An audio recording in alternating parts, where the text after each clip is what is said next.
जय दत्तगुरु. जय दत्त. कुठून आलात सर? जळगाव. जळगाव. नाव सांगा सर आपलं. रवी पाटील. पूर्ण नाव सांगा. रवींद्र सुरेश पाटील. अच्छा. काय त्रास होता तुम्हाला? सर मला कमरेचा खूप त्रास होता आणि पायाचा असं आग चालत होता. तर माझी 34 स्टेप आहे.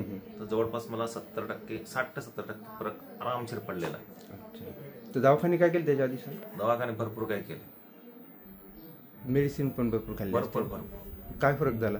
काहीच नाही. काहीच नाही. आपल्या ट्रीटमेंटनी आता 4थी सेटिंग आहे.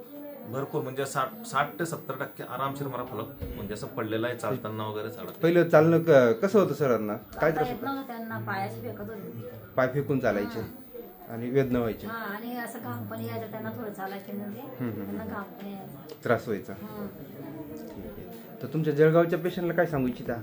बिलकुल त्यांना तर सांगूच की बाबा जर अडचण असं काही त्रास होत असला तर नक्की या. लांब आहे पण उपयोग तुमचा होईल इथं. अच्छा. ट्रीटमेंट वगैरे फुल होईल. आपण व्हिडिओ टाकतो, एकदा यायला तर वेदना विसराल. खरंच ना ते? Okay. Thank you. Pain relief Datta Ashram Chondi व अनाथ आश्रम ट्रस्ट चोंडी.